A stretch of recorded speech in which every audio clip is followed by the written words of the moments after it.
Je vous salue tous chaleureusement et chers collègues, chers membres d'ICOM France, chers membres d'ICOM à l'international. Je crois que vous êtes déjà assez nombreux. Merci d'être là. Pour cette troisième séance du deuxième cycle, qu'on a appelé le cycle Solidarité, que nous avons lancé en décembre dernier. Ce cycle, vous le savez, est ouvert à tous les membres d'ICOM. Il est dans notre esprit un temps de dialogue entre tous les professionnels du musée dans cette période si singulière qu'on traverse. Comme vous le savez peut-être, ce cycle Solidarité a pris la suite d'un premier cycle que nous avions lancé en plein premier confinement, en mai, pour créer du lien entre les membres d'ICOM France et entre tous les membres, quelle que soit leur position dans leur établissement, quelle que soit la position de leur établissement dans le paysage muséal. Vous aviez apprécié ce premier cycle qu'on avait intitulé Réouverture, en êtes-vous? Et c'est pour cela que nous avons décidé à l'automne de poursuivre et de vous accompagner jusqu'en septembre prochain 2021. Entre-temps, la pandémie, loin de s'arrêter, s'est plutôt amplifiée. Nous ne sommes pas ouverts. Les musées de par le monde sont désormais tous confrontés au même virus du Covid. Tous les pays ne sont pas organisés de la même façon face à cette pandémie.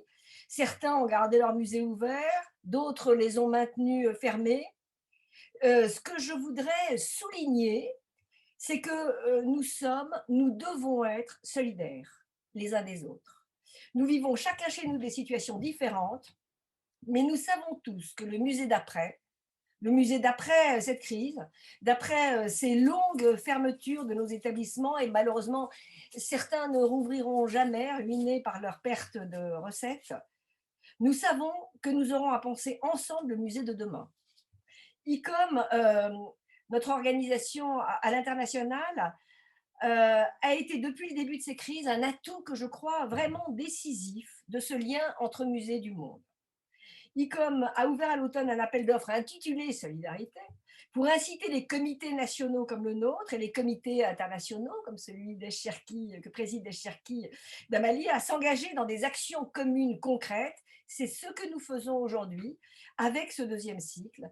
Nous l'avons monté en coopération avec des partenaires, nos partenaires d'ICOM Finlande, qui sont sans doute là, d'ICOM Israël, d'ICOM Grèce et le Comité international des musées scientifiques et techniques. Je suis heureuse de vous annoncer aujourd'hui que nous savons depuis quelques jours à peine que notre projet a été retenu par l'ICOM International, qu'il est donc soutenu et valorisé comme tel par notre ONG. C'est extrêmement important pour nous. C'est la première fois, à ma connaissance, qu'ICOM France bénéficie d'un tel soutien au travers d'un tel soutien d'ICOM International au travers d'un tel appel d'offres. Depuis plusieurs mois, nous vous informons de plus en plus régulièrement de l'activité de l'international. Nous sommes très attentifs à ce qui se passe avec la définition du musée, avec le code de déontologie, tout ce qui se passe à l'intérieur de notre organisation, parce que nous pensons que l'unité de notre organisation est un enjeu d'une grande importance. Je le dis à chaque fois, 50 000 membres dans l'organisation, répartis dans plus de 140 pays du monde. Voilà une organisation dont la vitalité depuis plus de 70 ans et l'importance pour le monde culturel ne cesse de s'accroître. Nous voulons et nous tenons à y prendre notre part et à vous en faire bénéficier. Je remercie pour cette raison, avec chaleur et sincérité, nos collègues aujourd'hui présents de l'international, la Grèce, Anastasia Chourmouziade, et puis je salue Téti, la présidente d'ICOM Grèce, qui est avec nous.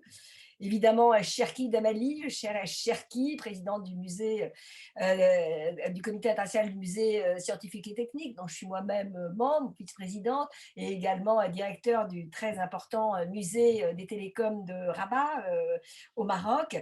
Je salue tous nos partenaires à l'international qui se sont connectés. Vous savez que depuis le début, depuis le mois de décembre, nos séances sont traduites pour favoriser ce dialogue culturel. Je remercie aussi très chaleureusement, bien sûr, Paul Salmonard, directeur du musée d'art et d'histoire du judaïsme, Pierre-Yves Lauchon, qui dirige le CLIC, que vous connaissez, que vous êtes nombreux à connaître, bien sûr, Brigitte Liabeuf, conseillère musée et arts plastiques d'Auvergne, DRAC, Auvergne-Rhône-Alpes, et surtout, je remercie Estelle Guilebut, notre chère collègue, membre du bureau d'ICOM France, conservatrice en chef du patrimoine, et c'est Estelle qui va aujourd'hui modérer notre séance. Je lui passe la main sans plus attendre et je vous retrouverai à la fin pour un petit mot de conclusion. À toi, Estelle. Bonjour à tous. Merci beaucoup, Juliette, pour ce mot d'introduction. J'espère que vous m'entendez bien. Je voulais juste rappeler une petite modalité pratique. Juliette le disait à l'instant, nous avons la chance de bénéficier de services d'interprètes. Et donc, je rappelle aux participants qu'ils peuvent accéder à l'interprétation en bas de l'écran en cliquant sur le petit onglet Interprétation. Et donc, bien entendu, chaque intervenant doit écouter la langue dans laquelle il va intervenir. Alors, le sujet qui nous rassemble aujourd'hui autour de ce cycle des solidarités est le thème du numérique. Je devrais peut-être dire des numériques, parce qu'il y a différentes formes, nous le verrons. Bien entendu, nous sommes tous d'accord là-dessus, les musées n'ont pas attendu la crise sanitaire pour communiquer auprès de leur public par voie digitale. Toutefois, la Covid semble avoir accéléré le processus et l'on peut dire qu'une grande majorité des musées de par le monde se sont littéralement emparés des outils numériques pour garder le lien avec leurs visiteurs, pour continuer à exister, tout simplement, à être présents et utiles. Dans le contexte mondial, la question que nous allons soulever parmi d'autres auprès de nos témoins sont celles-ci. Trouvez-vous que le numérique puisse être synonyme de solidarité entre professionnels, d'une part? Je rappelle que cette plateforme rassemble principalement des professionnels. Entre citoyens, d'autre part, et avec les publics, enfin. On le dit, un musée moins fréquenté en ses murs est aussi souvent un musée dont on consulte moins le site, et inversement.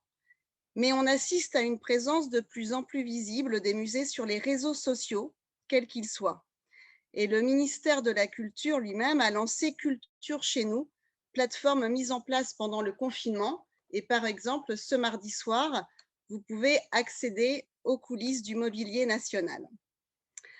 Communication, médiation culturelle, diffusion des collections. Au cours de ce débat, nous reposerons bien évidemment les questions fondamentales. Qu'est-ce qu'une stratégie numérique, si tant est qu'il soit possible de la mettre en œuvre? Le numérique tend à quitter le champ technique pour devenir une stratégie à part entière. Quel public viser au pluriel? Et peut-on intégrer et intéresser tous les publics? Se joue par exemple la question des visiteurs en situation de handicap. Par-delà les visites dites à 360 degrés, quelles offres numériques les musées peuvent-ils proposer et par quel biais? Mais aussi dans le contexte actuel interviennent de nouvelles interrogations. Quelles sont les mutations constatées en termes d'offres et d'outils exploités? Quelles expérimentations inédites avez-vous peut-être repérées que vous pouvez nous faire partager pour nous inspirer? Faut-il faire des propositions gratuites ou payantes, ou peut-être un peu des deux? Comment se former techniquement parlant au bon usage des outils numériques? Qui doit les prendre en main au sein d'une équipe de musée, sachant que les effectifs sont très différents de l'un à l'autre? Vous pourrez bien entendu, au cours de ce débat, soulever d'autres problématiques. Nous disposons sans doute de peu de statistiques encore à ce jour, mais il ressort que nos musées dématérialisés aient touché plus de jeunes. Nos intervenants du jour pourront nous faire un retour qualitatif, sans aucun doute instructif, sur ce qu'ils ont déjà observé en termes aussi de typologie des publics. Alors, avec Juliette Raoul-Duval, je vous propose cet ordre d'intervention. Monsieur Damali, qui a déjà été présenté et qui donc représente en tant que président le CIMUSET autour de ce débat, mais qui est aussi le directeur du musée Maroc Télécom. Puis interviendra Pierre-Yves Lochon, directeur associé de Synapse Conseil et administrateur de Clic France. En troisième témoin, nous aurons Brigitte Liabeuf, conseillère pour les musées et basée sur le site de Clermont-Ferrand pour la DRAC Auvergne-Rhône-Alpes. Paul Salmona, directeur donc du musée d'art et d'histoire du judaïsme à Paris, Et enfin, Anastasia Chourmouziadi, professeure associée de muséologie, département de technologie et communication culturelle à l'Université de l'Égée en Grèce. Vous aurez environ chacun 6 à 7 minutes pour développer votre propos et nous laisserons le mot de la fin, si vous en êtes d'accord, à Madame Chourmouziadi, qui pourra nous livrer un point de vue sans doute international, mais peut-être aussi plus personnel depuis la Grèce. Et puis, ceux qui ont déjà participé à ces débats le savent, le but n'est pas du tout de proposer un discours descendant, bien au contraire, le but est de pouvoir échanger entre nous, d'intervenir spontanément, c'est ce qui fait la force de ces débats. Et donc, nous laisserons bien entendu aussi nos auditeurs poser leurs questions ou même apporter des témoignages complémentaires. Donc, je remercie chacun pour sa présence aujourd'hui. De suite la parole à Monsieur Damali avec son regard également international. Merci. Bonjour et merci pour l'invitation. Effectivement, si Musette n'a pas hésité un instant pour participer au programme de Solidarité Musée de quoi parle-t-on. Donc, et nous avons vu que ce programme vient dans un moment qui est très critique, surtout à cause de la pandémie, et on a besoin d'être solidaires entre nous, surtout qu'on a commencé à sentir qu'il y a une perte dans l'aide publique et privée pour les musées pour l'instant. Et on a, selon les dernières statistiques, environ, par exemple, dans la région arabe, environ 24% des petits musées privés seront fermés définitivement. Donc, comme vous voyez, nous avons besoin d'être solidaires entre nous et entre collègues, entre grands musées, petits musées, etc. Pour parler du thème d'aujourd'hui, qui est le numérique est-il solidaire, tout d'abord, pour encadrer la discussion, quelle est la relation que peut avoir musée avec le digital? Donc, on doit avoir soit une collection en ligne, une exposition en ligne, des événements en ligne, un live, c'est-à-dire un direct d'un événement, que ce soit dans des activités d'animation, dans le laboratoire ou des visites guidées. On a le newsletter, qu'une copie numérique qu'on peut mettre disponible. Et on a aussi les réseaux sociaux et les sites web. Donc, ça, ce sont les moyens qu'utilisent les musées pour rester en contact avec leur public. Mais est-ce que tous les musées du monde ont pu utiliser ces moyens convenablement et est-ce qu'ils ont réservé des budgets pour ça? Et ben donc le dernier rapport de l'ICOM aussi, je donne toujours l'exemple des régions qui sont un peu entre parenthèses défavorisées. Par exemple, dans le continent africain, 40% des musées réservent uniquement moins d'1% de budget pour le digital. Donc, et même le staff, plus de 20% des musées n'ont pas de staff dédié uniquement pour l'outil digital. Donc, et dans la plupart des cas, on a remarqué qu'il y a un très grand problème, c'est le problème d'un staff qui est intégré dans la, la catégorie de digital immigrants. Donc, la plupart des staffs des musées ne sont pas des natifs digital natives. Donc, c'est-à-dire ils ont immigré vers le digital, ce qui fait n'ont pas pu s'adapter convenablement avec l'outil informatique pour gérer le contenu digital de leur musée. Et ça se voit au niveau des communications qu'ils font avec leur public.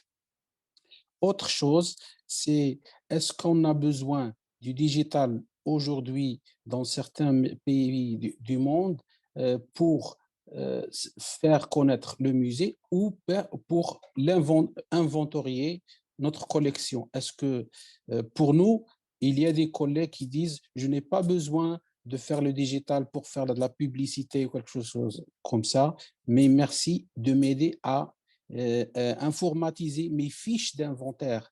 Parce que c'est l'inventaire, c'est le capital, si vous voulez, c'est le capital des musées, sont les collections.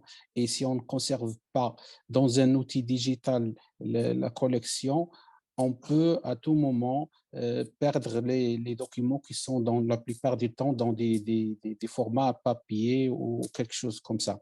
Donc, si je reviens au thème d'aujourd'hui pour conclure, donc, est-ce que le numérique est solidaire?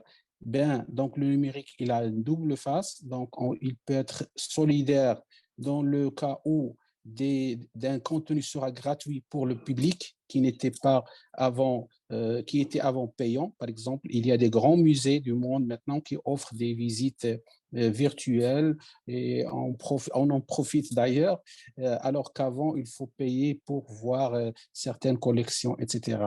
Mais pour la répartition de cet outil à travers le monde, je pense que le numérique n'est pas équitable parce qu'il y a des musées qui ont d'autres priorités, surtout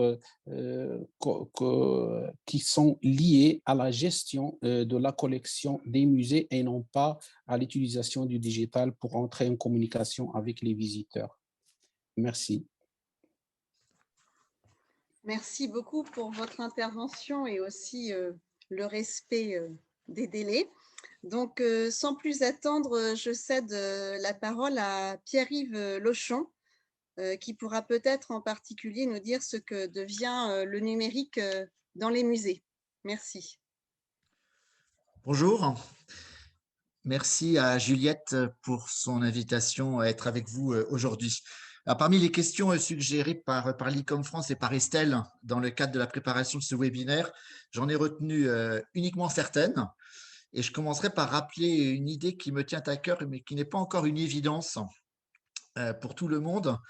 C'est qu'une stratégie numérique, selon moi, n'a de sens que dans le cadre d'une stratégie d'établissement et en vue d'atteindre un objectif global.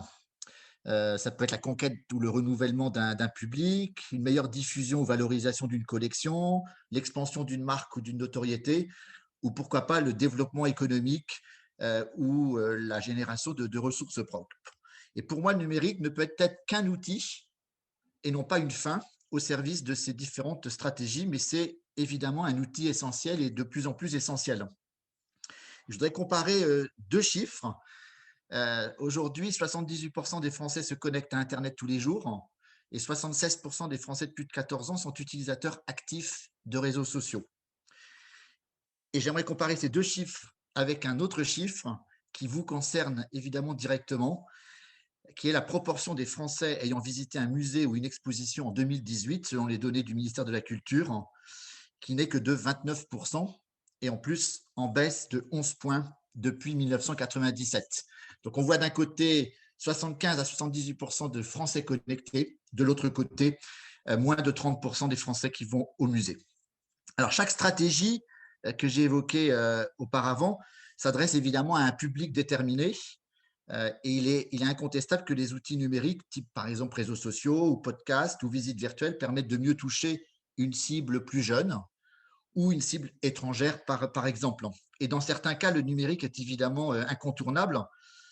Dans la même étude du ministère de la Culture, on apprend qu'entre 1973 et 2018, la part des Français de 15-24 ans et de 25-39 ans visitant un musée ou une exposition les 12 derniers mois a baissé de 10 points. Il faut donc plus que jamais imaginer des politiques de communication ou de médiation numérique qui sont adaptées à ces publics qu'on a du mal à faire venir dans nos musées. Et le succès, par exemple, du réseau TikTok dans certains musées en France et dans le monde est un bon exemple de cette adaptation des outils numériques à un public ciblé. Alors, le Covid-19 ou la Covid-19 et les confinements successifs ont généré évidemment de nombreuses expérimentations, alors que je n'aurais pas le temps de présenter ou de préciser ici, mais ces confinements successifs ont surtout fait apparaître de nouvelles tendances en matière d'outils, de contenus et de services numériques que je vais résumer en 5 idées. Le do-it-yourself, notamment en matière de production vidéo et de contenu en général, et du coup une forme de démocratisation et d'accès donné au numérique à des musées ayant moins de moyens ou moins de ressources budgétaires ou humaines, et du coup à des musées plus petits qui, par la facilité à faire de la production vidéo, par exemple, ont pu s'approprier de manière beaucoup plus grande le numérique pendant ces périodes de confinement. Deuxième idée importante, pour moi, la désacralisation des discours, avec une implication plus grande des équipes de médiateurs ou de conservateurs qui prennent la parole, à qui on donne la parole, des personnages ou des visages qu'on n'avait pas l'habitude de voir sur les réseaux sociaux ou sur les sites internet des musées. Et du coup, cette désacralisation des discours permet d'obtenir et de transmettre une narration aussi plus subjective et donc plus accessible. Troisième idée, la place plus grande donnée à l'événement et au spontané, avec des lives portant sur des visites presse, des vernissages, mais également évidemment des visites grand public. Autre idée, la participation accrue des publics par le biais de challenges ou de concours, d'ateliers ou de conférences en ligne, de collecte d'objets ou de souvenirs. Et enfin, la forte dématérialisation d'activités physiques traditionnelles dans les musées. C'est le shopping dans la boutique qui passe en boutique en ligne, mais c'est aussi les ateliers, les conférences, les vernissages et bien sûr les visites grand public et scolaires. Et sur tous ces phénomènes, la crise a joué évidemment un rôle d'accélérateur, mais je suis convaincu que la transformation rapide à la fois des pratiques et des comportements des publics et donc des musées sera durable.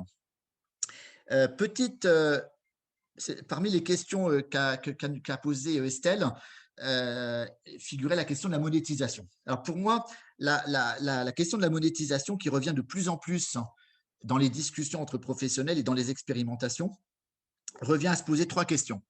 L'acceptabilité par le public, la compatibilité avec la mission du musée ou les missions du musée et la valeur ajoutée apportée. Et quand on regarde les expériences menées en matière de monétisation ou de commercialisation d'activités numériques, on voit que cette commercialisation d'une activité numérique n'est acceptée et justifiée que lorsqu'il y a une médiation humaine et une interactivité, et lorsqu'elle est associée à un prix raisonnable et justifié par le service apporté. Et on peut mentionner par exemple le succès des cours en ligne du Victoria and Albert Museum ou de Paris Musée, les micro-visites de la Fondation Cartier ou de la Cité de l'Architecture, ou par exemple les summer camps, les camps d'été organisés par de nombreux musées américains. Et à contrario, on peut observer le semi-échec ou la mauvaise image parfois induite par certaines autres pratiques de monétisation.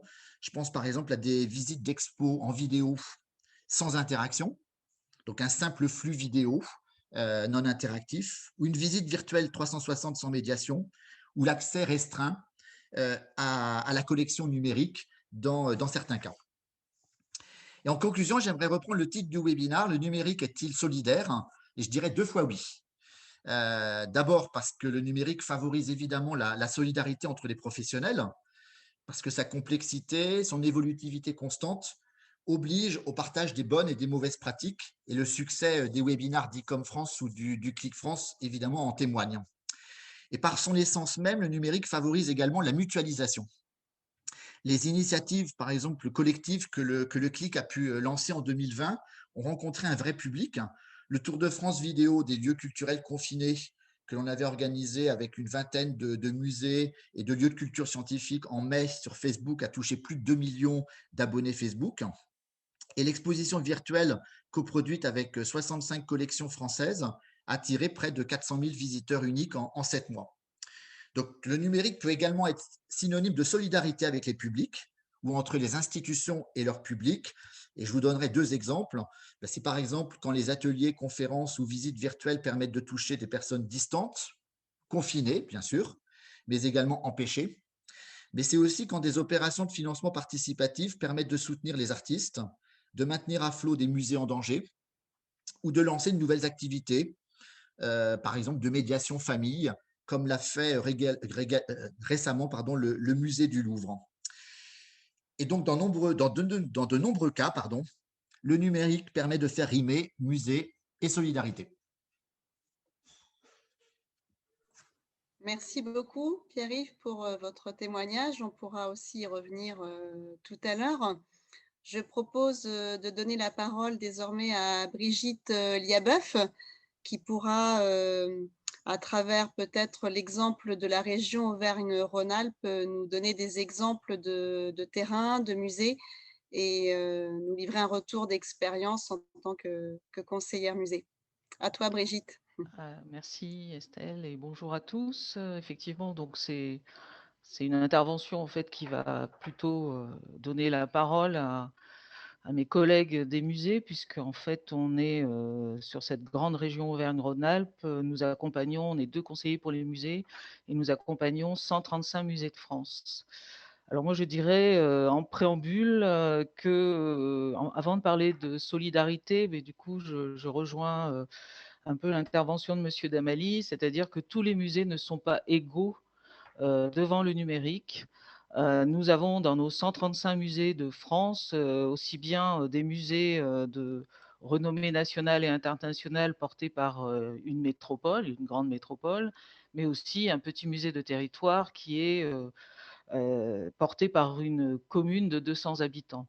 Donc évidemment, entre ces 2 types de musées, les ressources humaines, les ressources budgétaires ne sont pas les mêmes et en voie de conséquence, le niveau à la fois l'accès au numérique, puisque nous avons aussi dans cette région des zones blanches, dites blanches. Donc nous savons que nous avons un peu de mal à communiquer, même en visio, avec certains de nos collègues sur certains départements. Et donc il y a une inéquité, on va dire, d'accès et d'usage au numérique. Et ça, nous le constatons. Et bon, je reviendrai aussi un petit peu après sur ce qui s'est passé avec la Covid. Il y a un autre point qui est alors peut-être spécifiquement français, qui est parfois on a 80% de nos musées qui sont portés par un niveau municipal, donc une collectivité territoriale. Et beaucoup de nos collègues nous ont fait remonter justement pendant la période du confinement, le premier confinement, la difficulté avec laquelle ils avaient à mettre en œuvre même des actions sur les réseaux sociaux, puisqu'en fait, dépendant de collectivités territoriales, ils n'ont pas la main sur leur communication.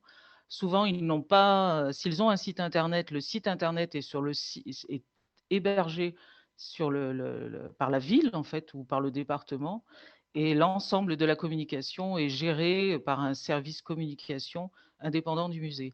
Donc c'est une lourdeur administrative qui empêche la réactivité, la fluidité, l'agilité qu'on attendrait du numérique et qui impacte ben, comment dire, leur lien aussi avec le public dans cette période un peu compliquée.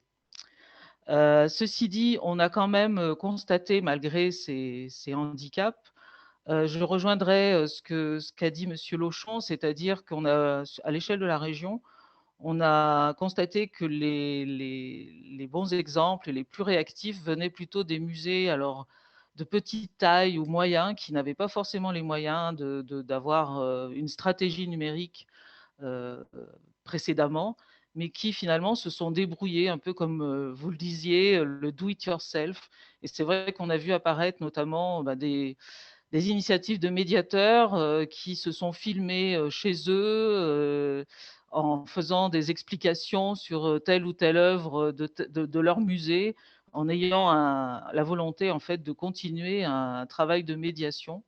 Et ça, c'est vraiment ce qui est ressorti en fait de cette période, pour moi en tous les cas, c'est le fait que des musées qui n'avaient pas une stratégie numérique, qui n'en avaient pas les moyens, se sont emparés des réseaux sociaux et souvent en bricolant. Et après, je crois que je peux regretter aussi, vu toutes ces initiatives, que le ministère de la Culture ne les ait pas relayées. Et c'est vrai que quand est apparu le site Culture chez nous, ben, on a préféré plutôt les bons exemples bien éditorialisés. Et les petites initiatives, le do it yourself, ne sont pas apparues en fait. Et c'est un petit peu, ça c'est un regret que je peux envoyer au ministère de la Culture.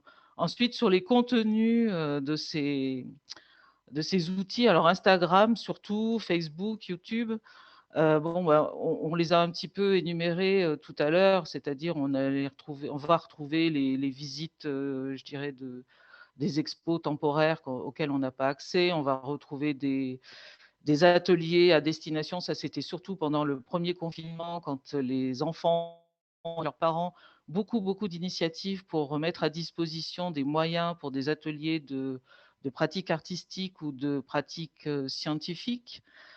Et ensuite, je trouve ce qui est apparu un peu de manière différente, c'est la volonté des musées de montrer les coulisses aussi.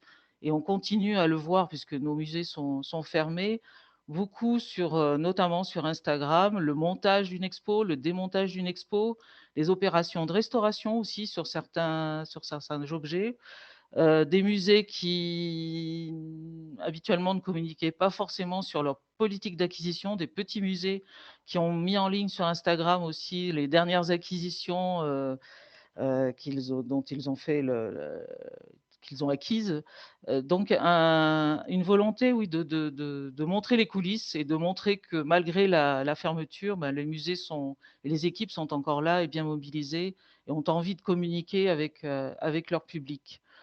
Ce que je trouve aussi un petit peu particulier, c'est une autre façon de s'adresser au public. Et c'est vrai qu'il y a le côté, ben, on va solliciter le public, notamment au travers de jeux, de quiz, de challenges. Et il y a aussi beaucoup de notes humoristiques, souvent d'interprétations d'œuvres ou de positionnements qui sont un petit peu différents de ce qu'on pourrait trouver même sur un site internet institutionnel. C'est ce que voilà, un peu comment dire, la conclusion de ce qu'on a observé sur le terrain. Alors après, sur le niveau solidarité entre professionnels, ce qui est apparu, c'est que l'usage justement de la visio, c'est vraiment, voilà, chacun s'est approprié l'outil. Et on a un petit réseau, enfin on a un réseau informel de médiateurs qui habituellement chaque année se réunissait autour de thématiques et avec un public qui est voilà aussi de jeunes médiateurs ou jeunes médiatrices.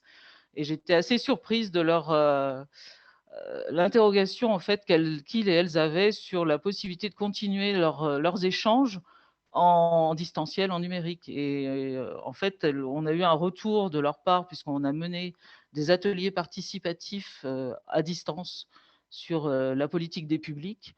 Et donc, la conclusion de notre dernier échange, c'était qu'effectivement, on pouvait encore communiquer, on pouvait encore partager, on pouvait encore partager les expériences et donc être solidaire via l'outil Visio.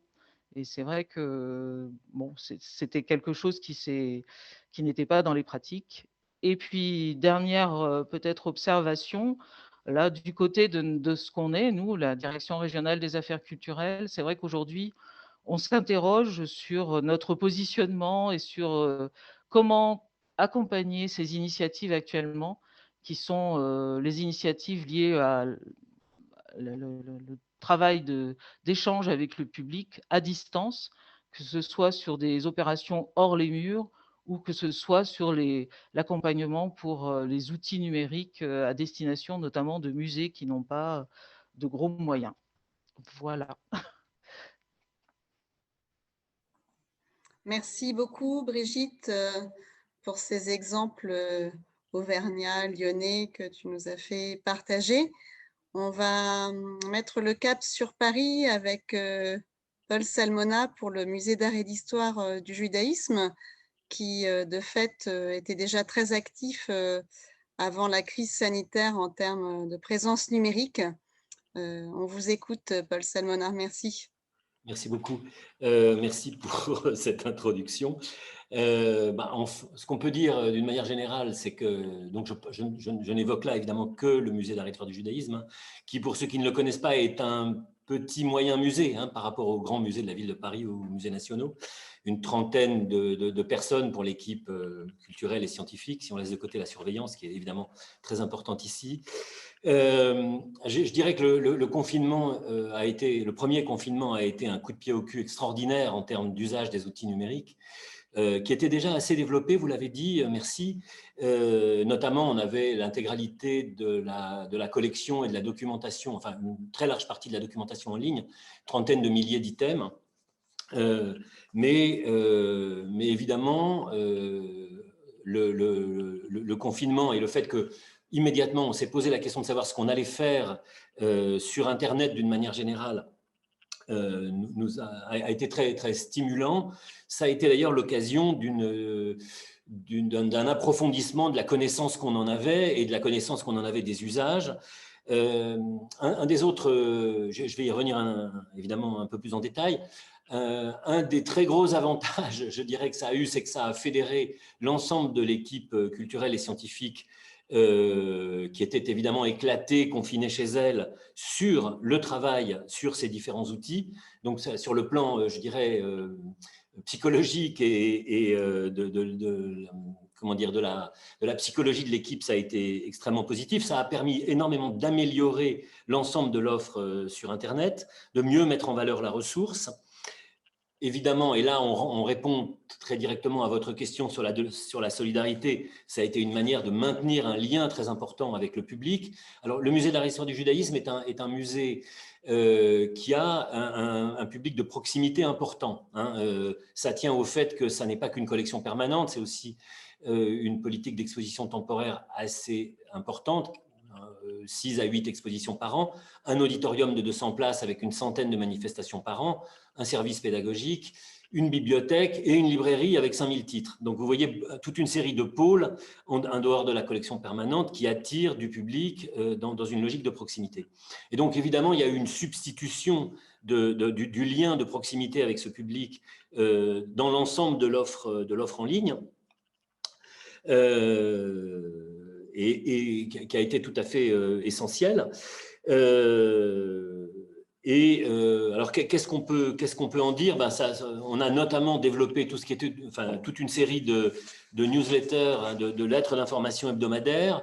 Ça nous a obligés à revoir la manière dont on présentait la collection et à refaire les fiches de présentation des œuvres clés du musée sur lesquelles, au fond, on ne s'était pas penché depuis plusieurs années, à améliorer toute une série de fonctionnalités de la base des œuvres, à proposer toute une série d'activités de substitution en termes de médiation, du service éducation-médiation, notamment pour les écoles, pour les enfants, pour les familles, de proposer des séances, là, toujours en ligne, alternatives pour les sessions de formation que nous faisons pour les enseignants. Nous faisons beaucoup de formations pour les enseignants. Que dire encore? Alors, l'auditorium, je l'ai dit, a une place importante et donc là, on a eu à annuler un nombre absolument incalculable de séances, que ce soit de visites, d'ateliers, de visites scolaires, etc., et de séances à l'auditorium. Mais on a pu proposer une série de séances à l'auditorium intéressantes qui ont produit notamment comme effet un élargissement tout à fait spectaculaire du public.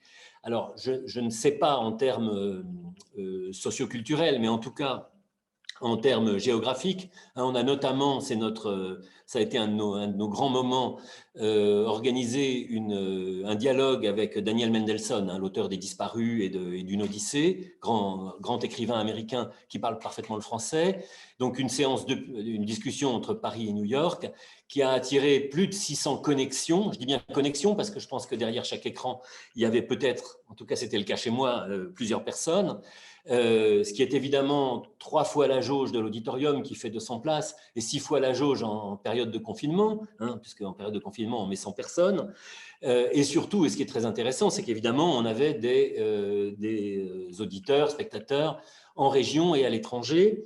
Ce qui valide d'ailleurs une des hypothèses fortes et une des perspectives qu'on a pour l'avenir. Alors ça va peut-être aussi dans le sens de la question des solidarités, qui est que et là, on s'interroge sur la question de la tarification. J'y reviens pas parce que c'est vraiment un souci, c'est vraiment un questionnement sur lequel on n'a pas encore les réponses. J'ai été très intéressé d'ailleurs par ce qu'a dit Pierre-Yves Blochon. Mais en tout cas, on s'interroge vraiment sur le fait de mettre en streaming, en plus de ce qu'on fait actuellement, c'est-à-dire en différé, ces manifestations parce qu'elles permettent d'avoir un public beaucoup plus large.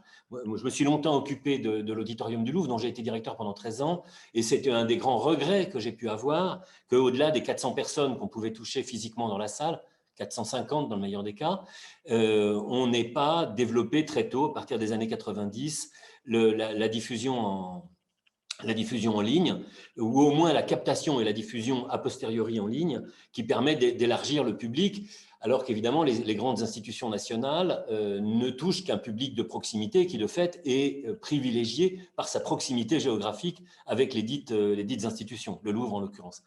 Mais au fond, c'est la même chose pour le MAGE à Paris, du point de vue géographique.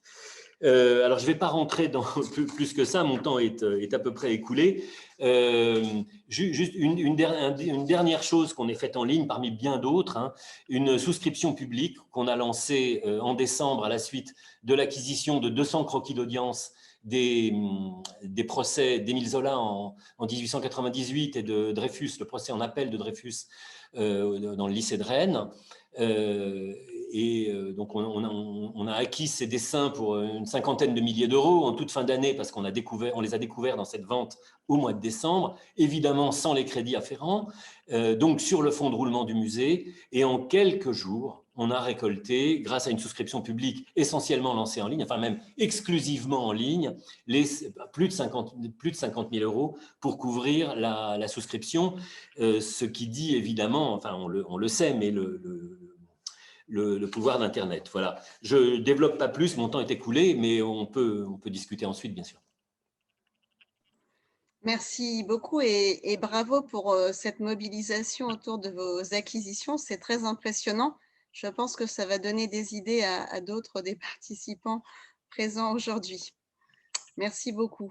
Alors, après vos 4 interventions, je propose de céder la parole à Anastasia Chourmouziadi. Et au passage, je me permets de saluer nos amis grecs très présents autour de vous, Anastasia, et pour ce débat qui lui donne une dimension fortement européenne. Merci beaucoup et on vous écoute. Well, thank you very much for the invitation. Merci beaucoup pour votre invitation. Même si nos communications numériques ont été quelque peu problématiques, je n'ai pas reçu vos consignes, mais j'espère que la possibilité de vous montrer quelques images va permettre de rendre ma présentation plus... Mi presentación sea más interesante. Quisiera compartir mi pantalla, pero está desactivada. No lo puedo hacer. ¿Me pueden activar? On s'en occupe, hein. On active le partage d'écran. Désolée pour ce petit délai entre votre intervention et le partage. On y arrive?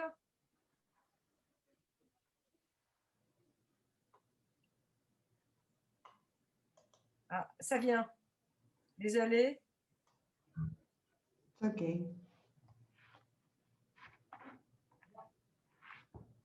Ça marche? Let me check it. Yeah, it's okay. Ok, ça semble être bon. Ça c'est bon, c'est bon.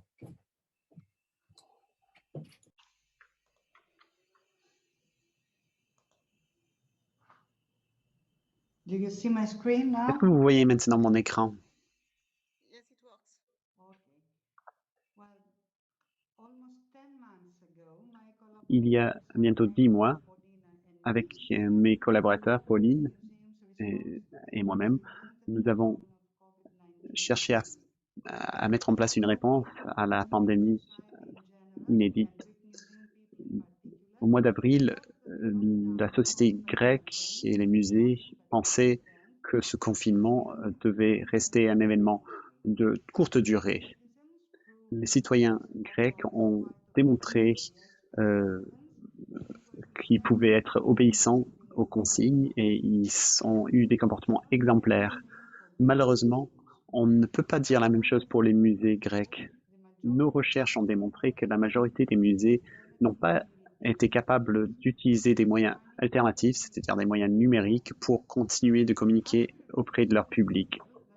Après une petite intervalle qui permet de montrer quelques photographies intéressantes, on vit notre 3e confinement, sans doute pas le dernier. On parle aujourd'hui de fatigue, de lassitude par rapport à la pandémie, et on se rend compte que peu importe la situation et les confinements, on ne peut pas mettre en attente nos vies. La pandémie a accentué les problèmes de la société grecque. Notre université a décidé de prolonger la période d'examen et on a prolongé également la fermeture des musées.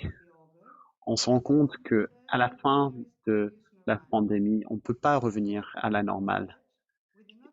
Dans notre recherche, on ne se focalise pas sur les contraintes imposées par les confinements, mais sur ce que le confinement a permis. En d'autres termes, nous pensons que la pandémie est une nouvelle opportunité de réexaminer la normalité du musée. Musée non pas comme victime de force majeure, mais comme acteur du changement. Permettez-moi de vous montrer quelques images tirées de ma recherche. Nous nous sommes basés sur le portail officiel du ministère de la Culture grec et nous avons recherché des données sur les différentes institutions qui sont listées comme musées. Nous avons constaté une grosse différence entre les musées en ce qui concerne les activités numériques pendant les deux confinements. Puisque ce portail ne donne que des informations minimales et ne contient pas des contenus multimédia, nous sommes allés sur les sites web de chaque institution et nous avons fait une analyse des activités en ligne et de leur nature. Il y avait des annonces concernant la fermeture du musée, des annonces générales, quelques événements participatifs, des programmes pédagogiques, des visites virtuelles et certains contenus multimédia. Les résultats sont plutôt éclairants et avec peu de surprises. La majorité des musées grecs n'ont pas leur propre musée et donc la plupart des musées figurant sur le catalogue Odessi étaient fermés dans tous les sens du terme. Même si certains musées ont un site web, ce n'est pas suffisant pour le développement des activités en ligne. En effet, seulement la moitié de ces musées avaient des informations qui incitaient le public à l'action. Il y avait certaines activités pendant les vacances, c'était peut-être l'exemple le plus présent. À part cela, 16 musées avaient des contenus multimédia, avaient des programmes pédagogiques, 10 proposaient des visites virtuelles et 2 musées invitaient leur public à des visites en live stream, en streaming. C'était des musées avec un public très important, avec beaucoup de ressources financières et humaines. La plupart des contenus numériques étaient préexistants et peu de musées ont développé de nouveaux contenus pendant la quarantaine. Les événements participatifs pour les publics des musées étaient quasiment inexistants. Il y avait quelques exceptions, un musée archéologique qui ont organisé des manifestations au printemps et une autre manifestation au mois de novembre. De plus, pendant le deuxième confinement, certains musées ont commencé à remettre en ligne des présentations préexistantes en espérant que le public pouvait participer. Somme toute, toutes ces activités ne peuvent pas être considérées comme une alternative à la visite d'un musée. Surtout, les données que nous avons collectées ont démontré que les musées grecs n'étaient pas prêts à ce virage numérique, même si le support numérique est disponible. Les activités ne sont pas faciles à mettre en place, surtout dans une situation sous pression. L'exposition numérique annoncée par le musée judaïque ne consiste qu'en quelques images et ne tire pas profit de la possibilité offerte par le numérique, l'immersif, la possibilité d'interaction multiple avec les contenus. C'est même le cas dans le cas d'une exposition numérique mise en place par le ministère de la Culture. l'évolution de la technologie numérique est en évolution avec une relation disproportionnée avec la capacité des musées à suivre le mouvement. C'est intéressant de noter que dans le deuxième confinement, la situation a été pire et non pas meilleure. Cela nous montre que pour moi, les musées grecques souhaitent retourner à ce qu'ils connaissaient avant le confinement. On ne peut pas imaginer la pratique muséale sans l'interaction physique avec nos publics et nos visiteurs. C'était plus facile d'imaginer de visiter une école virtuelle, visiter un médecin, mener une relation amoureuse virtuellement, mais pas visiter un musée numérique. 50 ans après la levée des premières voix critiques, les musées grecs continuent de vénérer l'objet physique. La plupart des musées grecs se contentent de cette physicalité. Peu dépensent de l'argent sur les technologies numériques. La plupart des contenus numériques dans les expositions physiques sont surtout un support pour la présentation d'un objet physique qui présente des informations que les visiteurs ne demandent pas. Quoi qu'il en soit, l'objet reste intact, que ce soit physiquement ou intellectuellement. D'un autre côté, les visiteurs physiques sont nécessaires, non seulement pour la contribution financière, mais parce que leur présence justifie l'existence du musée. Jusqu'ici, la plupart des musées grecs ont été réticents à partager leurs collections de manière numérique. Même s'ils avaient des collections numérisées, la plupart de ces contenus n'étaient pas utilisés. Et en général, ces contenus consistaient seulement à un catalogue en ligne. Déplaçons notre regard de l'objet physique et posons la question des différents récits qui peuvent être racontés par l'objet. Comme cela a été argumenté il y a 20 ans, une base de données numérique peut constituer un point de départ idéal pour un récit très ouvert. Avec cette réflexion, la distanciation de l'objet physique qui a été contraint par la pandémie permet une opportunité d'explorer l'objet sans la physicalité de cet objet même. Depuis leur domicile, les visiteurs virtuels peuvent devenir plus critiques. Ils peuvent transformer la point d'exclamation en point d'interrogation ou même des expressions de colère. Je ne dis pas que l'objet physique est inutile. Ce que je cherche à dire, c'est que en fonctionnant pendant un certain temps sans l'objet, on peut découvrir ce qui manque à notre normalité physique suspendue, l'interaction directe avec un public présentiel. Je pense que la réaction des musées grecs va être une démonstration d'une utilisation malencontreuse et maladroite des technologies numériques. On a un appel d'offres qui a eu 23 réponses avec un peu d'originalité dans les réponses qui touchent une petite partie de la collection physique et qui permettait aux visiteurs seulement une visite à 360 degrés. À mon avis, il faut mettre en place un plan stratégique. Le problème ne sera pas résolu quand les musées grecs auront les structures et les personnels nécessaires.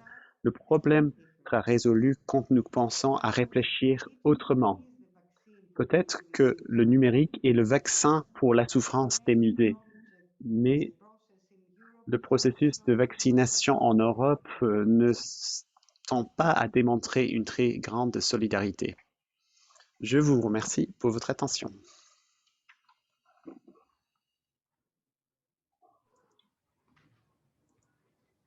Merci beaucoup, Anastasia, pour ce témoignage et cette formule qu'on n'oubliera pas, le vaccin pour les musées, l'outil numérique qui nous permet finalement de garder un contact avec nos œuvres et nos objets, effectivement. Alors après ces différentes interventions qui se sont bien complétées, je pense, à travers les différents horizons de nos intervenants, je propose de laisser place aux questions. Alors peut-être que vous-même, les participants, vous en avez d'ailleurs entre vous, mais aussi à tous ceux qui nous ont rejoints. On est près de 178 ou 179 participants aujourd'hui. Est-ce que certains souhaitent se manifester? Je suis en train de regarder si je vois des petites mains se lever. J'avais noté la présence des collègues du musée de la Poste. Est-ce qu'éventuellement, ils auraient un témoignage complémentaire à nous livrer très spontanément?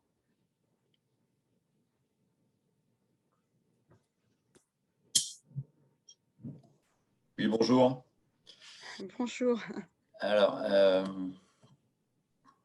sur le musée de la Poste, en fait, on observe un peu la même chose, c'est-à-dire que nous, on a été assez actifs lors du premier confinement et ça a bien marché avec des jeux et une présence sur les réseaux sociaux qui était très maintenue, très soutenue. Et par la suite, au deuxième confinement, au sortir, en fait, le deuxième confinement n'était pas le même que le premier. Les enfants n'étaient pas à la maison. Et dans notre cible, on avait quand même pas mal de podcasts qui étaient destinés aux enfants. Donc ça a vraiment bien marché au premier confinement. Le second, on a poursuivi sur d'autres thématiques, mais déjà moins activement, parce qu'en fait, on retombait dans quelque chose. On n'était pas plus préparé, en fait, et parce qu'on s'y attendait pas, et on n'a même pas eu le temps de mettre en place des choses. On a fait des choses à Noël ont moins bien marché. Après, des choses qui ont quand même bien marché, ça a été, on a fait une conférence. Alors pour le coup, nous on a partagé, on a mis en place, on a fait une conférence Teams avec Francis Rocard sur l'homme sur Mars, etc. Il a publié des livres, il était assez connu, qu'on a bien relayé sur les réseaux sociaux. Il y a eu pas mal de monde et du coup, Teams permettant d'enregistrer la conférence, on l'a mise directement en ligne sur YouTube derrière et ça marche bien aussi. Donc sur c'était très ciblé quand même et c'était assez technique, mais sur une conférence de 2 heures, très peu de gens sont partis en cours. Il y avait une centaine de personnes, mais on avait limité volontairement à 100, ce qui était une erreur. On aurait pu prendre plus parce que la vidéo est gourmande, mais à partir du moment où on demande aux gens de couper leur vidéo, l'audio prend pratiquement pas de bande passante, donc on peut vraiment avoir un public de 500 personnes qui écoutent sans aucun problème, je pense. Voilà. En plus, Teams, c'est une solution qui est une solution groupe. On est tous sur la solution Microsoft dans le groupe La Poste. Donc, on a utilisé ça et c'était très bien.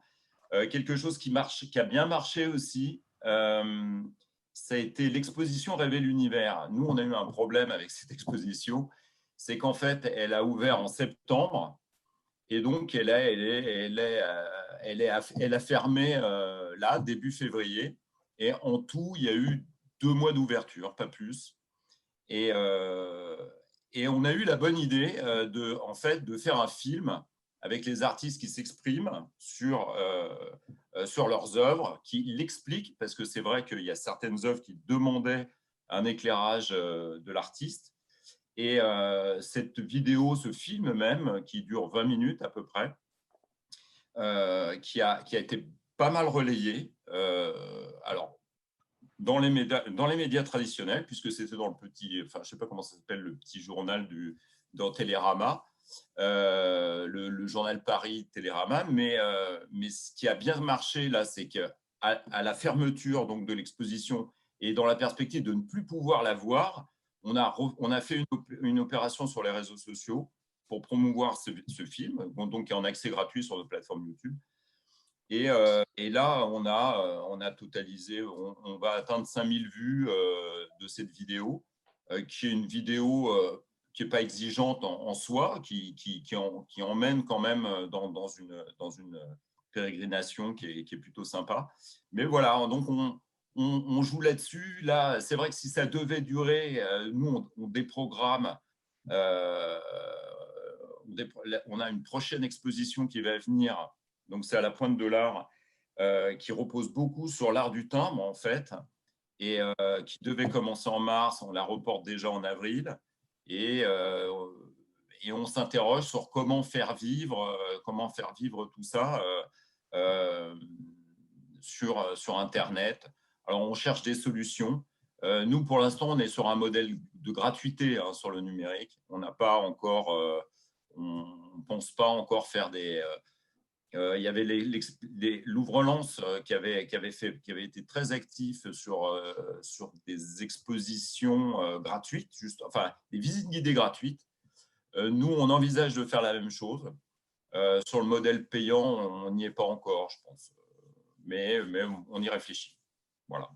Je ne sais pas si je n'ai pas été un peu hors sujet sur le truc. Pas du tout, Eric, je vous rassure. Bon, merci pour ce témoignage en plus. Comme j'ai été interpellé, je me permets. Vous n'aviez pas le choix. Voilà, alors, j'ai noté que Paul Salmona souhaitait rebondir suite à l'intervention d'Anastasia. Donc, je vous laisse la parole, Paul. Merci beaucoup.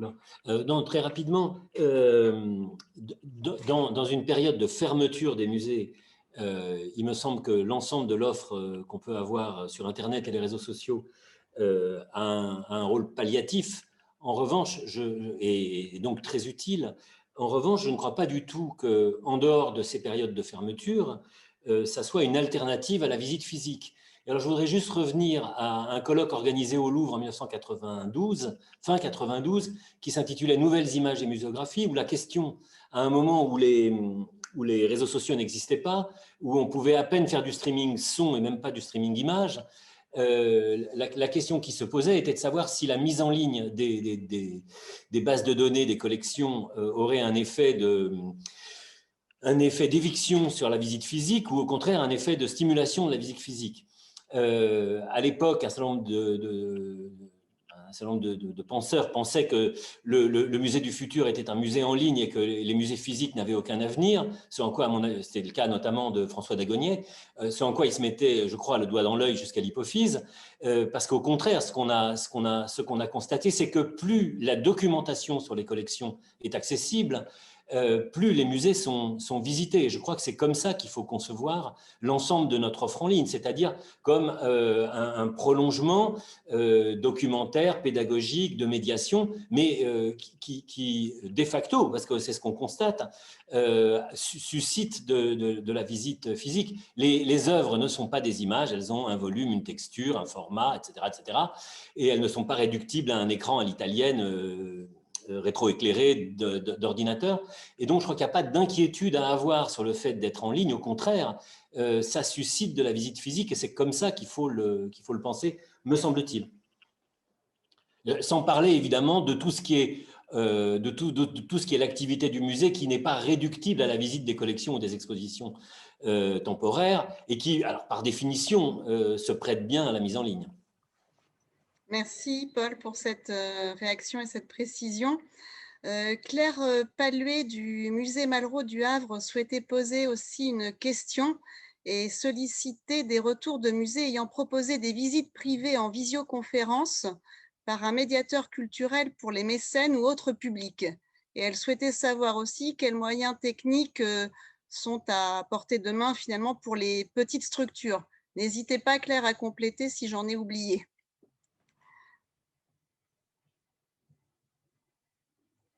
Non, c'est parfait. Alors, est-ce que quelqu'un veut répondre à cette question? Pierre-Yves Lochon, peut-être, ou d'autres?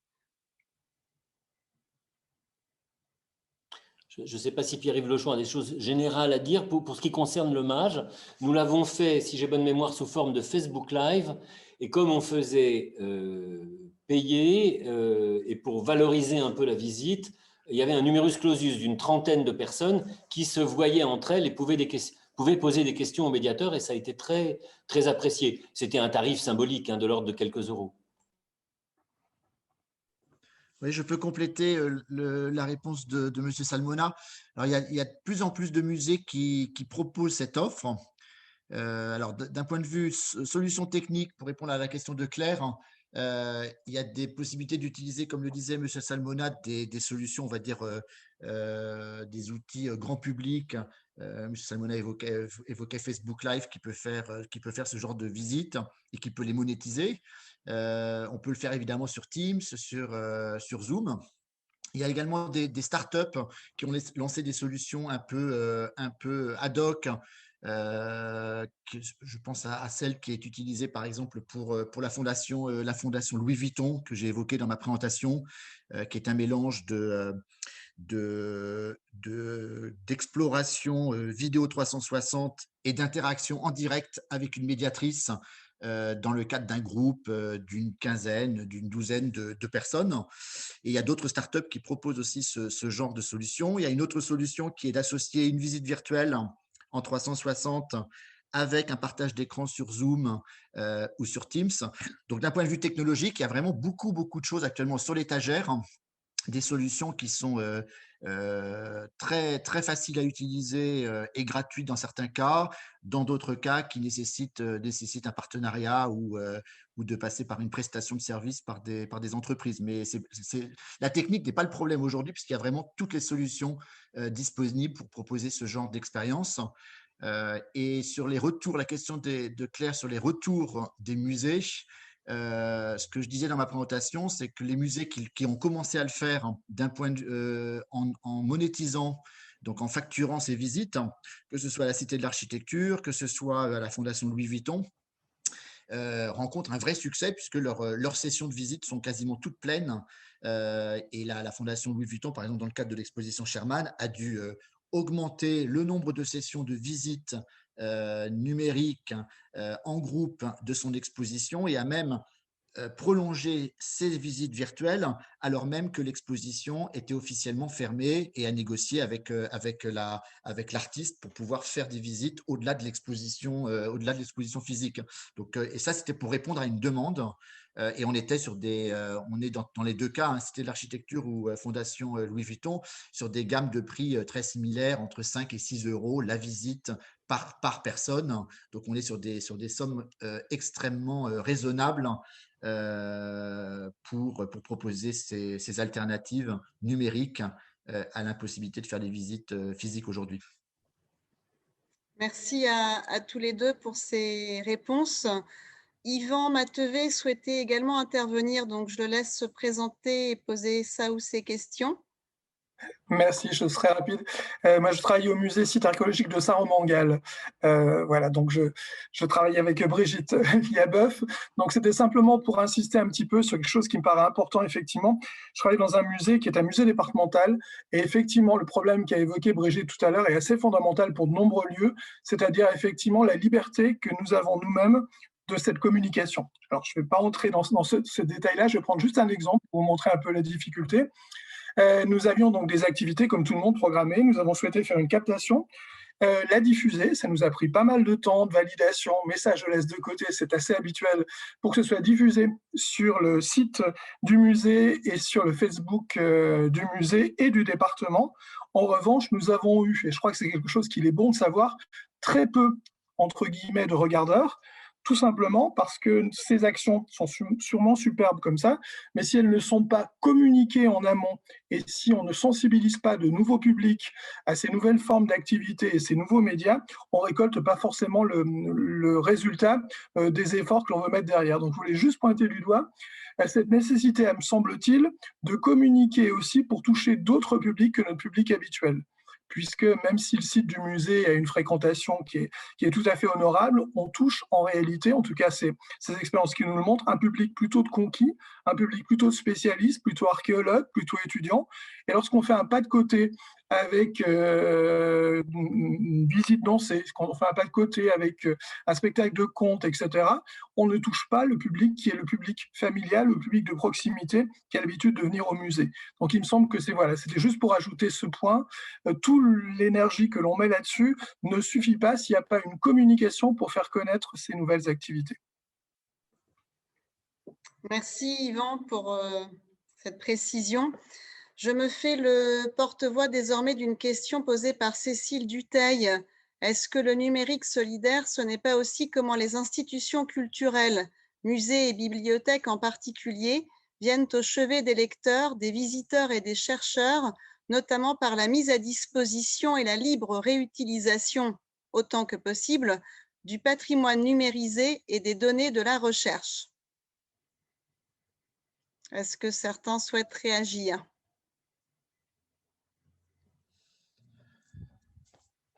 Juste un mot pour dire qu'une des premières choses que j'ai demandé à la personne hommage qui s'occupe du site internet, ça a été d'augmenter la taille des fichiers numériques, des photos de la base de données des œuvres, de façon à ce qu'un collégien, un lycéen, un étudiant ou un enseignant qui a besoin de faire un PowerPoint en utilisant les images puisse le faire indépendamment des questions de droit, parce qu'en l'occurrence, ce type d'utilisation permet,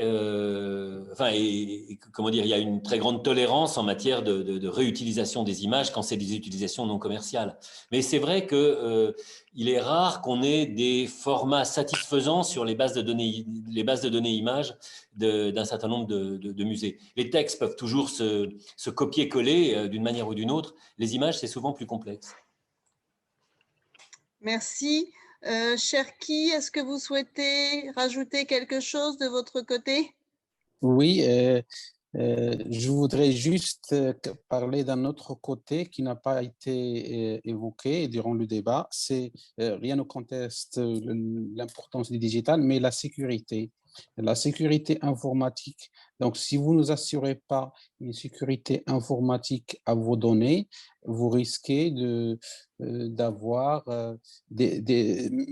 vous risquez de mettre à la disposition de mal intentionnés des informations qui peuvent être utilisées pour voler des collections ou quelque chose comme ça. Donc, on a pas mal d'exemples. Le musée Singer-Laren et le vol de Van Gogh, le tableau de Van Gogh, parce que la visite virtuelle, elle vous permet de voir les couloirs, de zoomer sur les caméras, le positionnement des portes, etc. Donc, il faut toujours, si vous avez des collections qui ne sont pas sécurisées, il ne faut pas les mettre en ligne. Et on a un autre exemple du Yémen, un collègue du Yémen, ils ont été obligés d'enlever le plan du musée de la brochure en ligne parce que une des collections a été volée et le voleur a utilisé le plan publié sur le site web du musée pour entrer au musée la nuit. Merci beaucoup pour cette alerte. Je poursuis parce qu'il y a beaucoup de questions qui arrivent et c'est une très bonne chose. Pierre-Yves, vous vouliez compléter à votre tour? Oui, je voulais juste. Excusez-moi. Non, il n'y a pas de souci. Je voulais juste compléter ce que disait M. Salmona sur la mise à disposition des images des collections dans un format un peu plus acceptable pour une utilisation. Alors, vous parliez d'utilisation plutôt recherche universitaire. Je voudrais pousser la logique plus loin et évoquer en quelques mots les stratégies open content de certains musées français ou étrangers et montrer et dire le succès, que l'appétit de contenu numérique pendant les confinements s'est également manifesté sur justement ces ressources en open content, notamment au Metropolitan et au Rich Museum, qui ont vu exploser l'usage des centaines de milliers d'images que ces deux institutions ont mis en open content depuis plusieurs années. Et on voit que le fait d'avoir des images de très bonne qualité, téléchargeables facilement, sans restriction d'usage, est un véritable booster sur l'utilisation de ces images ensuite et la diffusion et le partage de ces images, notamment sur les réseaux sociaux. Je regardais tout à l'heure sur le site de la Smithsonian Institution américaine. Ils annoncent par exemple qu'au 4e trimestre 2020, les images en open content, plus de 14 millions d'images en open content ont été téléchargées, ont été vues, sur les sites de la Smithsonian en progression de 30% en un an. Donc, on voit que le fait de les mettre en accès libre est un véritable booster aussi pour l'usage et la dissémination de ces images des collections. Merci aussi pour ces données statistiques. Alors, parlant des réseaux sociaux, on a aussi une question de Blandine Landau qui recoupe celle de Xavier Roland. Certains musées utilisent-ils les données analytiques issues de leurs réseaux sociaux pour adapter leur offre et notamment développer des propositions plus participatives? C'est vrai que la dimension participative est intéressante également. Est-ce que certains aimeraient répondre à cette question? Brigitte, peut-être? On a perdu Brigitte Liabeuf. Non, je suis là. Je n'ai pas forcément la réponse, et c'est vrai que les musées que j'ai contactés justement sur leurs statistiques de fréquentation n'avaient pas encore un retour complet, sachant que ce matin j'étais au café du DEPS sur les visites patrimoniales et les fréquentations, et donc Jasmina, j'ai oublié son nom de famille, je suis désolée, qui est chercheur, sociologue et qui était au département de la politique des publics des musées, qui maintenant est rattaché au DEPS, nous a signalé que le DEPS allait lancer une étude justement sur la fréquentation des sites et des réseaux sociaux, à la fois quanti et quali. Actuellement, il y a un groupe de travail qui réfléchit à mettre en place une enquête. Donc, on saura certainement plus ultérieurement. C'est vrai qu'on a un recul, en tous les cas pour cette période pendant Covid, on n'a pas encore le recul nécessaire. Est-ce que Antoine Roland aimerait compléter la réponse de Brigitte Liabeuf, dont on attendra les données dans quelques temps? Je peux peut-être dire quelque chose sur le sujet, excusez-moi. Sur les données analytiques, en fait, ce qu'on fait, c'est évidemment, on étudie ce qui marche pas, en fonction des canaux, et notamment des types entre Twitter et Facebook, par exemple, on n'est pas du tout sur la même cible. Ça, on s'en rend bien compte en postant des contenus et en voyant leur succès relatif sur l'une ou l'autre plateforme. YouTube, pareil. Après, ouvrir à du participatif, c'est-à-dire solliciter sur les réseaux sociaux pour leur demander ce qui serait mieux, nous, de faire, que ce soit en numérique comme à l'intérieur du musée. On pourrait envisager de faire participer la communauté en leur demandant on réfléchit à une future exposition, typiquement une future exposition temporaire, qu'est-ce qui pourrait vous séduire le plus? Sur l'offre numérique, on raisonne par rapport au champ muséal, je pense. On est là, on se dit, un tel fait ça, on fait du benchmark sur les autres sites, enfin, c'est comme ça qu'on fonctionne pour voir ce qui est le plus susceptible de plaire au public. Et c'est après, c'est en analysant les résultats, on va dire, qu'on peut estimer si c'est bien ou pas bien, quoi. Sur l'offre du musée, franchement, enfin l'offre du musée in situ, on n'est pas du tout là-dedans. On a un patrimoine, on a des gens qui réfléchissent au sujet, mais c'est vrai que c'est pas trop ça. Voilà. Et pour revenir à la question d'ouvrir les images, parce que le sujet est intéressant aussi, en fait, ce n'est possible que quand le musée est propriétaire des œuvres. Typiquement, au musée de la Poste, on a même le moindre timbre et encore peut être susceptible de droit, que ce soit auprès de les maquettes notamment de timbres et tout ça, tout ce qui est atterri finalement au musée de la Poste. En fait, il y a des droits à des AGP, il y a des droits intellectuels, des droits d'artistes sur pratiquement tout ça. Et donc, il faut remonter dans le temps pour pouvoir vraiment mettre à disposition des photos d'œuvres qui datent du 19e ou des choses comme ça. Après, ça devient très difficile. Et typiquement, nous, par exemple, notre deuxième étage, et il y a beaucoup d'artistes qui ont fait des œuvres avant, on s'interdit de filmer à l'intérieur parce qu'on sait qu'on va devoir demander des droits à des AGP pour une durée limitée en plus, etc. Enfin, voilà, quoi, c'est complexe. Et ouvrir comme ça notre banque d'images globale, c'est pas imaginable. Et je pense que c'est une position de beaucoup de musées, c'est-à-dire de ne pas mettre forcément à disposition que les gens viennent. Alors, c'est vrai qu'on ne peut pas interdire les gens de se photographier ou de photographier des œuvres et après de les publier avec leur smartphone, mais c'est pas comme ça que ça peut fonctionner, en fait. Voilà, c'était juste un petit commentaire en passant. Voilà. Merci, Eric. Je fais part d'une autre question, celle de Anissa.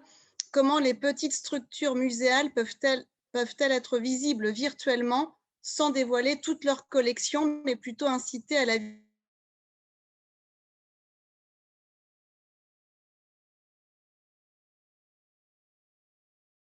Vous souhaitez répondre à cette question de par la diversité des musées que vous avez dans vos régions?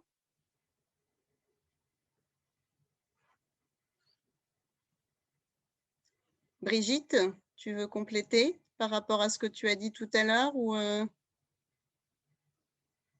ou Diana, si tu m'entends? Je peux répondre? Oui, merci, Cherki.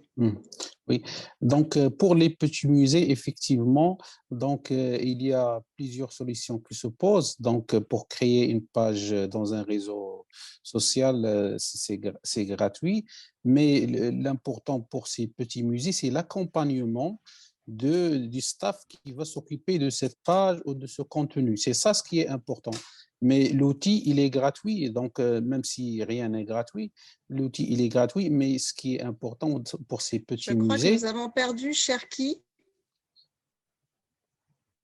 Vous m'entendez? Est-ce qu'il en est de même pour vous? Non, on entend très bien. On l'entend. D'accord, alors c'est chez moi. Vas-y, continue, Cherki. Voilà. Donc, et à mon avis, il faut que si ce petit musée se trouve dans une petite localité, il peut demander, par exemple, un petit financement de la municipalité ou d'une organisation qui est très proche, ou s'il est avec d'autres musées dans la cité, dans le cadre de la solidarité, un riche, entre parenthèses, musée peut lui offrir une plateforme virtuelle pour qu'il puisse faire ça. Mais comme j'ai dit, l'essentiel, c'est d'accompagner le staff qui va gérer ce contenu de façon à ce que tout doit être bien mis en place et ne pas affecter la sécurité de ces petits musées. Merci. Est-ce que quelqu'un aimerait rajouter quelque chose? Je veux bien revenir juste une seconde sur la question des données analytiques en ligne. Il ne faut pas attendre des données analytiques qu'elles fassent un travail de sociologie de l'art et de sociologie de la réception ou de sociologie des publics. En revanche, il y a maintenant, donc ça dit essentiellement des choses sur la localisation géographique, le type de connexion, les provenances, des choses comme ça, mais c'est quand même très rugueux comme données, hein, très basique. Ça peut être très utile quant aux usages qu'on en fait, mais c'est très basique. En revanche, il y a maintenant des outils de questionnaires en ligne qui permettent de faire des sondages auto-administrés et de les dépouiller de manière très systématique. Alors, je n'en suis pas spécialiste, mais dans l'équipe ici, quelqu'un sait s'en servir. Et alors là, c'est vraiment très intéressant parce qu'on a des données très fines sur les gens qui acceptent de répondre. Merci. Michel Rouget, je crois, souhaitait intervenir. Ce sera peut-être la dernière intervention avant le mot de la fin pour la présidente. Michel? Oui, bonjour à tous. Merci. Non, je voulais juste réagir sur les petits musées, comment ils peuvent exister par rapport à l'usage des réseaux sociaux. Et en complément, je pense on l'a expérimenté au Musée au Parc Alésia, c'est régularité et originalité. Je crois il faut être tout à fait conscient de trouver son propre style si on veut se démarquer et trouver et se distinguer pour donner l'envie, en effet, de venir visiter, parce que voilà, le numérique, c'est bien, mais c'est quand même l'objectif, c'est que des visiteurs viennent dans nos sites. Et donc, voilà, et il faut donc trouver son propre style et être régulier sur la chose. Et on peut tout à fait faire ça en interne. Je partage le point de vue du do it yourself de Pierre-Yves Lochon. Je pense que c'est tout à fait… et les visiteurs apprécient le côté fait maison. Voilà, juste pour compléter. Merci. Merci beaucoup, Michel. Merci aussi à ceux qui nous ont renvoyé vers des liens au fil du débat pour compléter nos informations. Puisqu'il reste simplement 4 minutes et pour respecter les délais, je propose de céder la parole à notre présidente et je voulais remercier vraiment chacun pour la qualité de ses interventions. Et merci aussi d'avoir respecté les délais. On n'a pas toujours cette chance et ça a vraiment laissé place à beaucoup de questions. Donc vraiment bravo aux témoins et merci aux participants. Juliette, je te laisse conclure. Merci Estelle et bravo à toi parce que tu as très bien animé ce débat. Je trouve que c'était très, très vivant et très stimulant. Moi, j'avais plein de questions, mais on refera des débats, on le sait. Il y a juste, je reviens un tout petit peu en arrière au moment, je pense à vous, Paul Sadmana, au moment où vous parliez de la réussite du débat avec Daniel Mendelsohn. Vous avez vu énormément de connexions. Nous-mêmes, on a fait cette même expérience le 26 novembre dernier. On a fait une soirée débat déontologie. D'habitude, on a 100, 200 personnes, quelque chose comme ça. On a eu 400 connexions, 28 nationalités en simultané, 400 connexions en simultané, 800 connexions en tout. Donc, je pense qu'il va falloir qu'on apprenne à composer avec un présentiel dont on rêve tous et ces enseignements de ces potentialités que nous ont offert ces débats où c'est si simple et si facile de participer et où finalement on a des vrais débats. Au début, on avait l'impression, au mois de mai, quand on a commencé à se connecter, on avait l'impression que c'était un peu des palliatifs. Je crois que quelqu'un a employé le mot tout à l'heure et on voit maintenant que ce ne sont pas des palliatifs, que, en tout cas dans le débat, ce sont des outils avec lesquels il faut compter parce que on peut être vraiment nombreux à participer. Et puis, je disais 28 nationalités qui ont participé à notre soirée débat, mais on n'aurait jamais 28 nationalités qui se déplaceraient pour une soirée à Paris. Donc, il y a quelque chose là qu'il va falloir apprendre à marier, à faire un peu de la fertilisation croisée, comme on disait avant. Et je trouve ça complètement passionnant. Il y a des sujets qu'on aurait pu aborder, qu'on a évoqués sans être complètement abordés. La question des réseaux sociaux, on l'a un peu questionné. Est-ce que les réseaux sociaux, c'est solidaire ou pas? Je crois que c'est une question qu'on aurait pu aborder aussi. Alors, ça l'est, puisque ça nous permet de tous communiquer entre nous. On sait aussi que ça peut être tout à fait le contraire de la solidarité. Ça peut être dévastateur, comme on l'a vu dans la politique américaine. Ça peut l'être aussi quand on voit ce qu'on appelle la cancel culture, quand on voit comment ils peuvent être dévoyés. Mais ça aussi, je pense qu'il va vraiment falloir qu'on apprenne à l'utiliser. On a tout un champ de compétences nouvelles à acquérir et je trouve que c'est un moment passionnant et il va falloir qu'on fasse tout ça vraiment tous ensemble. Et à nos amis grecs qui nous disaient, qui témoignaient de peut-être une plus grande difficulté à mettre en place le numérique, je crois qu'il faut qu'on travaille tous ensemble et que chacun doit pouvoir compter sur les autres. Voilà, c'était un peu mon mot de conclusion. On n'a pas beaucoup parlé non plus du télétravail, on n'a pas beaucoup parlé de ce que le numérique surgit dans notre vie au travail avait transformé, mais on en reparlera, on aura encore beaucoup de choses à faire ensemble. Je voudrais vous donner, avant de fermer la séquence, quelques éléments de calendrier. nos prochaines sessions de ce cycle Solidarité, la prochaine sera le 16 mars, c'est une fois par mois, un mardi, le 3e mardi du mois, à 13 h toujours. Le 16 mars, ce sera sur l'économie solidaire entre musées. Et exposition durable, éco-conception, mesure d'impact, fin du productivisme, etc. Toutes ces formules qu'on a vues surgir pendant tous les mois écoulés, on va essayer de les traiter tous ensemble. Puis jeudi, celle d'après sera, pour que vous preniez déjà date dans vos agendas, le 20 avril. Les réseaux professionnels sont-ils des instruments de solidarité justement sur les réseaux professionnels? Sans attendre le 16 mars, le 9 mars prochain, on aura une de nos soirées débat déontologie, donc des séquences plus longues, 3 heures de débat qu'on organise conjointement avec l'INP et qui portera sur un sujet. Vous pouvez tous vous connecter, je dis ça pour nos amis grecs, belges, enfin tous ceux qui nous ont suivis aujourd'hui et que je remercie une fois de plus d'être avec nous. On aura une soirée débat sur la question recherche et musée. Auquel que j'ai intitulé d'une façon un peu provocatrice, y a-t-il une science des musées? On a un panel intéressant, suivez-nous sur le site d'ICOM France, vous verrez que c'est une soirée fort prometteuse.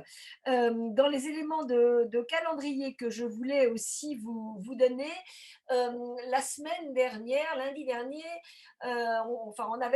vendredi dernier, on avait un rendez-vous au ministère dans la perspective des réouvertures des musées. On a lancé, quelques jours avant, on avait lancé un questionnaire auprès de nos membres institutionnels et aussi auprès de nos homologues européens pour savoir où ils en étaient de leurs préparatifs de réouverture et pour nos homologues européens où ils en étaient de leur fermeture, ouverture, protocole, etc.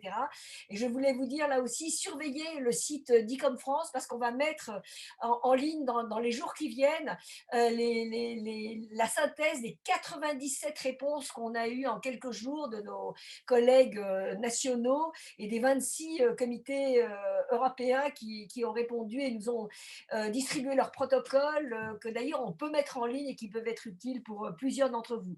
Donc vous voyez, on continue à avoir une activité assez intense pendant cette période.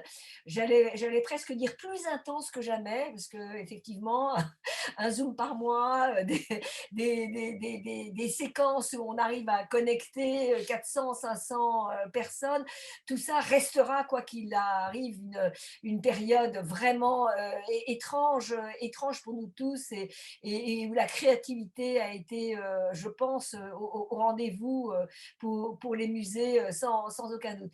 Merci à tous de votre participation, de vos interventions si pertinentes et intéressantes. Tout ça est enregistré, vous le savez. Donc, vous pourrez le retrouver sur notre chaîne YouTube. Quelqu'un, oui, je vois, c'est Paul Salmona qui dit qu'il faut que je parle pas de cancel culture, mais de par culture de la censure. Merci de m'avoir traduite, parce que c'est pas si simple à traduire, donc j'accepte la traduction. Merci à tous. À Estelle pour son animation excellente. À bientôt. Au revoir.